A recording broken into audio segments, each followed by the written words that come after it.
seorang hamba Tuhan, dia berdoa buat jemaatnya di sebuah rumah sakit. Kemudian ketika dia berdoa, selesai berdoa buat jemaatnya, hatinya tergerak untuk berdoa buat seorang pria yang terbaring koma di ruangan sebelahnya. Jadi hatinya tergerak untuk berdoa untuk seorang pria yang sedang koma di ruangan sebelahnya. Dan hamba Tuhan ini minta izin, pendeta ini izin kepada suster dan juga keluarga. Tapi yang menarik, ternyata pria yang terbaring koma itu, kata keluarganya, mohon maaf Pak, Bapak pendeta, kami bukan Kristen. Tapi pendeta ini tergerak untuk, saya digerakkan Tuhan untuk berdoa. Sedikit informasi, pria yang terbaring koma ini saudara, dia sudah di ujung tanduk. Maksudnya apa? Jadi pria ini terjadi pecah pembuluh darah di otak dan sudah dioperasi, tetapi dokter bilang no hope. Jadi akhirnya apa saudara? Pria ini saudara sudah divonis dokter hidupnya nggak akan lama lagi. Kenapa? Karena dia hidup hanya dari yang namanya alat. Jadi ketika alat itu dicabut, maka dia juga akan pergi untuk selamanya. Singkat cerita, pendeta ini karena tergerak untuk berdoa, Tuhan yang gerakan. Pendeta bilang ini, Pak, saya izin untuk berdoa. Karena keluarganya udah tahu udah no hope, keluarganya mengizinkan. Pendeta ini masuk. Yang menarik, pendeta ini keluarin minyak urapan dan urapi dan bilang begini kepada pria ini yang sementara koma, kamu akan sembuh, besok jam 10 kamu akan bangkit, kamu akan pulang, minta maaf kepada keluarga, dan kamu akan dipulihkan sempurna. Selesai. Menariknya besoknya jam 10 orang ini bangkit, sembuh lagi saudara.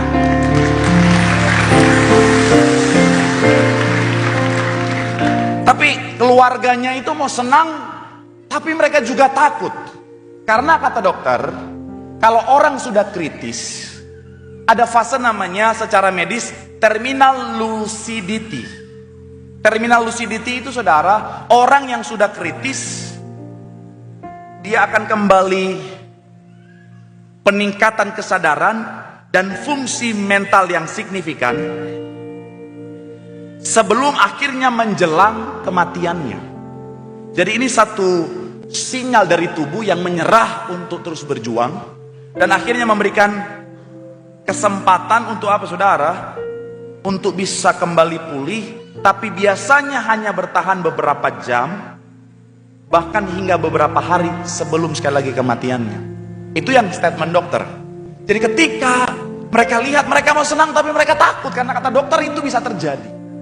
Tapi yang menarik begini saudara, si pria yang koma ini saudara, hari pertama dia sehat, hari kedua dia masih sehat, hari ketiga makin pulih, sampai hari kelima dia sehat dan dinyatakan boleh pulang saudara.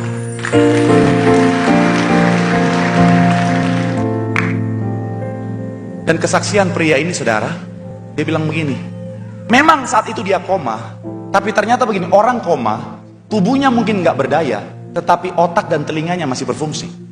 Jadi ketika pendeta ini berdoa, bernubuat, mengurapi dia bisa dengar setiap kalimat pendeta ini. Makanya ada orang-orang kadang-kadang dalam kondisi koma, ketika keluarganya ngomong, dia bisa menangis, karena ternyata otak dan telinganya masih berfungsi. Nah, si pemuda ini, dia penasaran, siapa pendeta ini yang sudah buat dia akhirnya bisa sembuh. Dia cari di Google, dia berusaha, tapi dia nggak ketemu karena nggak tahu siapa nama pendeta ini. Kesaksiannya dia kembali ke rumah sakit, dia cari dokter yang menangani dia, namanya dokter Jimmy katanya saudara. Dan dokter ini, dia bukan Kristen, kemudian dia sudah jadi agnostik bertahun-tahun, tapi ketika dia lihat mujizat terjadi kepada pria ini, ketika ketemu saat itu, dokter Jimmy sudah terima Yesus sebagai Tuhan dan Juru Selamat. Terus si pria yang bangun dari koma ini tanya sama dokter Jimmy, dokter Jimmy, saya penasaran siapa pendeta itu. Kesaksian pria ini bilang sama dokter Jimmy, nama pendeta itu, ini saya sampai merinding pas dengar. Nama pendeta itu, Pendeta Yesaya Pariaji.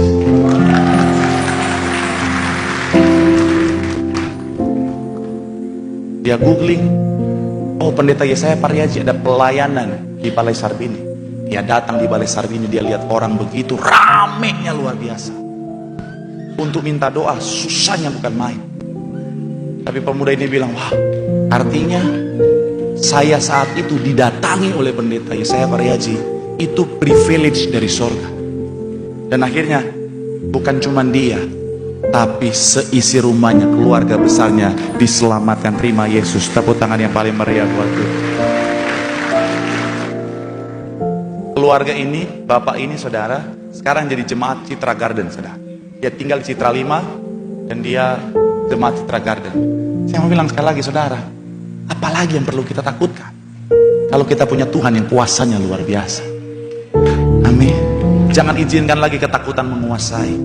Apapun ketakutan yang iblis coba taruh di hati dan pikiran kita, lawan. Perkatakan firman, perkatakan firman. Biar firman Tuhan yang membawa kemenangan bagi setiap kita. Tepuk tangan sekali lagi yang paling meriah buat Tuhan.